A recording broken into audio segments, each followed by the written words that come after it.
so much for Yes. joining me today. Okay. It's Yes. been about, you started since 2015, 2016 that Mm-hmm. you've been involved and encouraged students in mathematics. How did your Mm-hmm. journey for this entire thing begin? Okay. I think it was around 2016 when I wrote my first book. So it was called The Mathematical Approach to Puzzle Solving. That's the name of the book. So the idea of that book was basically to share my knowledge for math and my love for math. So that book is of two parts. Like one is about puzzles, which people really love. What I found is everybody loves puzzles, and the second part is math, which not many people love. I mean, there's a lot of fear and hate for math. That's mainly to do with how they were introduced to math. So I wanted to bring both of these together. Okay, the fun part, okay, and the math part. Because when people do puzzles, they actually don't know that they're actually using math, but it's fun, right? Doing puzzles, like whether it's on the puzzles in the newspaper or in books or somewhere else.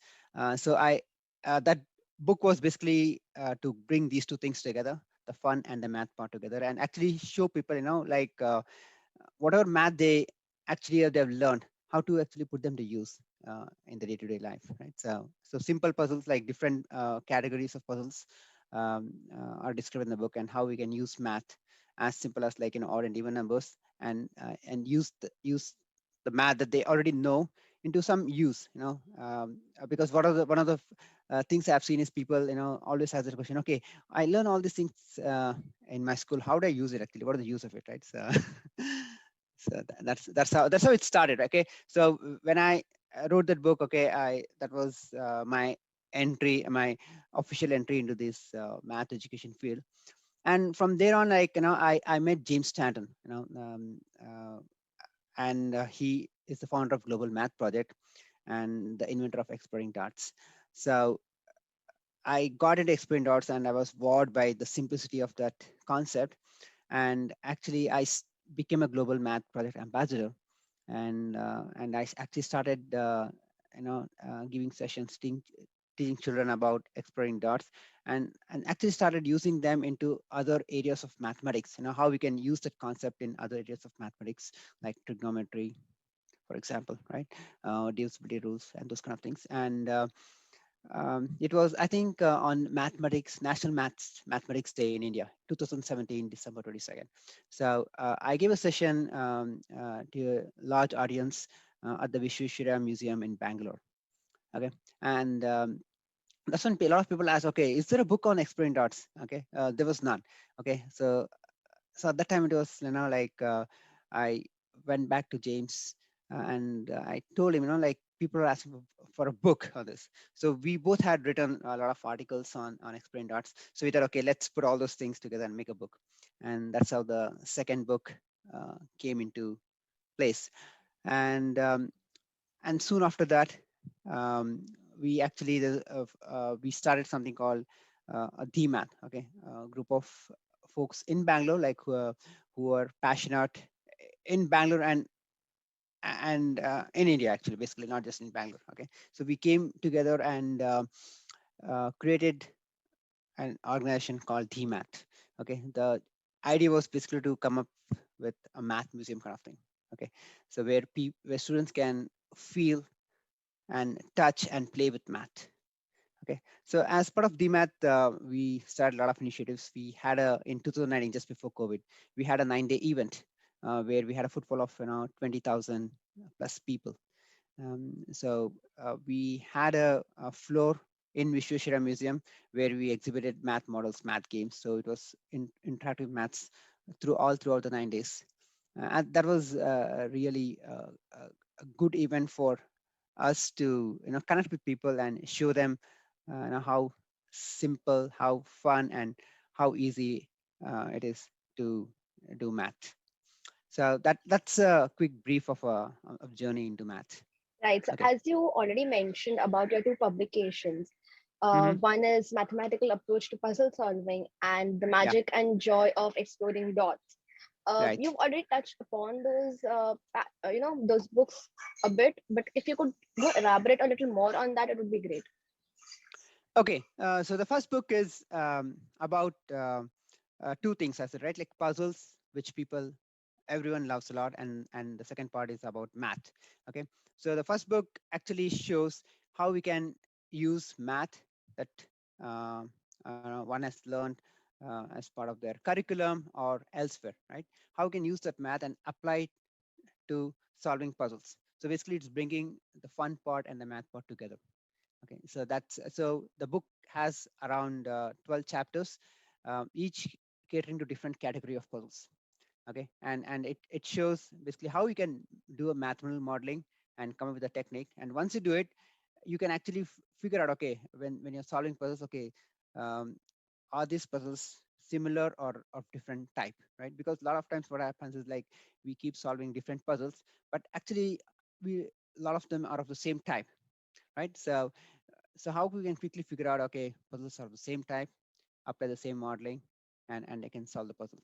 So it's all about, you know, taking the math part, taking the fun uh, puzzles and figuring out the math part of it, and then applying it and solving them. So So that's the basically, it idea. was like making maths fun, and for It's children basic. who, yeah, Yes, it's for kids and also for adults, yeah, right? So right, right. yeah, because the a lot of times the question comes, okay, how do I use math? So that book actually shows, the simple math, that concept, actually you can put them and use it. For example, magic squares. A lot of kids know magic squares, odd and even numbers, but actually how can they really use it? People know about magic squares, people know about odd and even numbers, everyone knows about odd and even numbers, but how do you use them in an interesting way to solve puzzles or games? So the book also has some games, that you can play. I think one popular game is the game of 15. Okay, so the book shows how we can actually play that game, and by knowing the math, you actually have the winning edge. You can find out the winning strategy, and that can be an edge for you to win the game, right? So the book has like 3 to 4 games that uh, it's like a two-player game. You can play with friends and family, and you can, using the math, you can figure out the strategy and have an advantage to win the game. That's nice. Honestly speaking, I wish I had something like this during my schooling days because I used to hate maths, and getting me to do maths is like a huge thing. So it's actually a good thing that Hmm. nowadays kids have this opportunity to learn and play both together. So yeah, Yes. maths, Yeah. as I said, is a subject not many like. So being a ambassador for Global Math Project and through Mhm. DhiMath, you have been encouraging students to learn and have fun. What was your vision before it started, and how is it going now?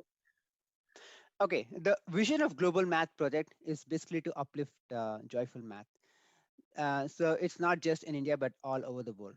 Okay, so along with me, there are a lot of other ambassadors who are working as part of Global Math Project all over the world, and the idea is basically to bring the um, into the classroom the joy of doing math. Because when you look at classrooms, the curriculum, um, uh, all over the world, not just in India, but all over the world, the curriculum is mainly computation based. It's more about calculating, and calculating. So either kids lose interest in math, or they start hating math, or they start fearing math, right? These are things that typically happen all over the world. So what we want to do is basically to bring the joy of doing math. Like we want kids to kind of enjoy math. I mean, like when you, it's like playing cricket. Like when you ask students to stop cricket in a PT period, like they say, "Sir, can I play for 5 more minutes?" Right? That's the kind of reaction. That's the kind of thing, right? We have seen. We want the same thing to happen in math class. So when the math class ends, we want the kids to say, "No, no, please, sir, 5 more minutes. Can we do it?" Right? Right? This is the, because that's why, because when you are enjoying some things and it stops, you want more of it, right? That's the kind of environment we want to create in classrooms, right? So I've been doing these sessions, and also I take, as part of evidya loka, I teach government student uh, government school students. And a lot of times when I put these problems on math, and when the class is about end in Skype, they say, sir, can we have for 5 more minutes? Right? That's the kind of reaction I get, because that's the kind of environment we want to create for the students where they start loving the subject. It's not just math, it's for any subject, right? When you start creating the love for the subject, uh, that's the real way of encouraging students to go to the next level, because as educators we cannot teach everything, right? What we can do is we can create the love for the subject, and once we create the love for the subject, our job is done. The students will take themselves to the next level by learning from different sources. So that's the core idea of the Global Math Project: uplift math through by bringing joyful environment in the classrooms. So the main tool that we use there is the visual tool called Exploding Dots. There are other tools also, but this is the main tool that we use. And from DMAT point of view, the idea is again very similar. That's heavily focused from India point of view. We want to bring something like a math museum, right? So math museum is now getting popular in other parts of the world, but in India we don't have any math museum, right? um, so the idea is students can go in and feel and touch and play with math, right? Science museums are popular, but math museums are not. So we want our vision, I mean, DMath was started with that vision. And so that's the reason most of our activities uh, are like outdoor kind of things. It's not like virtual, but because of COVID now we have started doing some virtual things. But uh, mostly our activities are kind of where we interact with students directly. So our event in VIT Museum, I mean, that was like a 9-day event. So we had models, we had games, we had on like live sessions on exploring arts and magic with cards using math. Okay, and also we had in Kaban Park, like in park and in bookshops. So I mean, that's the vision from DMath point of view, where we want to very similar to Global Math Project, but it's focused from an India standpoint. And and for Global Math Project point of view, it's basically to get joyful experience in classrooms all over the world. That's the goal. Okay. You also have, or you also are a part of this Bangalore math community group. How did Hmm. that begin? And have you explored, or you are planning to explore other cities as well? Okay, though it's called the Bangalore Math Circle, so the title says Bangalore. We have people from all over the world in that group actually. So it's an online group like where we just discuss about math events. It's just about math, anything about math. It could be something about uh, a math event or a math puzzle or a math problem, even funny quotes about math, jokes about math. Okay, it's just a casual math conversation. The idea is to just get people together on a common platform for conversations. So um, it has people from all over the world. Like it's not, at the name says Bangalore, but it's so we are actually trying to rename it to some just a math circle or the math circle, something like that. Okay, it started Okay. with people from Bangalore, but that's why it was called Bangalore Math Circle. But yeah, it's not just limited to Bangalore. Okay. So apart from YouTube and your play groups and online sessions now since COVID, Hmm. how do you take your ideas and visions to children? Is there an app or a portal for continuous engagement between, the and global math project and children, or is there some way you keep a continuous engagement with them? Okay. Okay. So during the COVID, what we found is like had to do something which keeps that continuous engagement with the audience. So in November, we started something called the Math Hour. It's called the Math Hour. Okay. So it happens every Sunday at 12. Where we engage in some joyful math with the audience. So primarily with students. So that's a session that happens, which is absolutely free. Anybody can register, and it happens every Sunday at 12. So we have speakers, different speakers every time. Okay, who pick up a topic of joyful math. Right? It's nothing related to curriculum, but we its idea is basically to engage in joyful math and mathematical and ignite mathematical thinking in students. Okay, because what we feel is like um, the students who attend the course, like not everyone is going to become a mathematician, right? some may become engineer, a doctor, a pilot, a chef, right? But whatever they become, the mathematical thinking is going to help them succeed in that career, right? So the idea is basically to engage in activities that ignite mathematical thinking, right? So definitely it's going to help them in their curriculum, but we are not picking topics from curriculum, but we are picking topics which are more joyful, okay, and help in mathematical thinking, right? So this session happens every Sunday at 12, and this is the kind of continuous engagement we have started, okay, so that um, students get that benefit of joyful math from the laptops, right? So they don't have to visit anywhere because of COVID, right? So it's sitting in their rooms, cozy rooms with their laptops, they can get engaged. So we have actually students attending from all over the world, from Finland, for example, from Serbia, and different cities in India. Okay. Also, as we are talking about content. Large focus of the India groups are vernacular speaking, Hindi, Marathi, Mhm, Gujarati. mhm, So, mhm. do you all focus on those aspects as well, or it's only English content? That's a good question. So currently, we are focusing mainly on English, but we are also doing, I mean, to cater to the larger Indian audience who are Hindi speaking, right? So we are doing videos. So we have a YouTube channel for exploring dots in Hindi, right? So we are doing videos in Hindi and uploading them. So we have a channel on YouTube for Hindi. Right now, it's English and Hindi is what we are concentrating on. Other languages, we have plans. For example, Kannada, right? That's the language in Karnataka, right? The official language in Kannada. So we are planning to do videos in Kannada as well, but that's in the pipeline. Okay, that's great. So, are there any upcoming books or projects lined up that we should be looking forward to? Actually, exploring dots and the mathematical approach. So that's an introduction. Uh, uh, it's like part one book.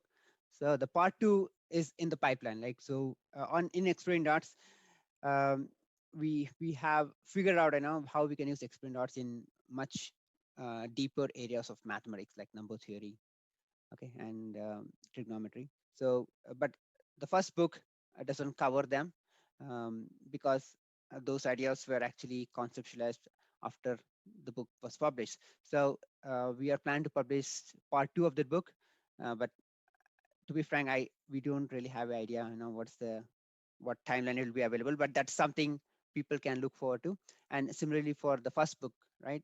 So the mathematical approach to puzzle solving. Um, the second part of the book is is due soon, okay, because all the content is there. I don't know, like we need to figure out the time uh, it will take to publish that book. So but these two are something that audience can look forward to. That's really nice. So apart from all of this, is there anything, like an content building app or something, coming for kids to be interactive on, like a play um, app with maths, something like that? okay, so we are looking at developing an app mainly to for students to play the mathematical games that we're developing. So at DMath, we're also developing some math games which are very simple to play, very easy to play, but has deep math thinking inside it. So actually, as part of Toycathon, that's Toycathon 2021, right? That's a nationwide initiative. That was the contest that happened. So we had submitted some math games, and two of our games got actually selected in Toycathon. So we are planning to make an app, okay, which has not in those two games, but also other games, math games, and provide it on the Android platform, right? So that people can download the games, download the app, and actually play the games. I mean, the idea is basically to uh, ignite their mathematical thinking by playing the games, right? So that is something we're working on and will soon be available. So that would be like free of cost, or would you be charging a Yeah, minimal fee? no, all our services and products are free of charge, right? So, That's so really that's nice. that's yeah. Yeah. So thank you so much. I had just that much for you today. It was really nice Okay, talking sure. to you and Same getting to here. know.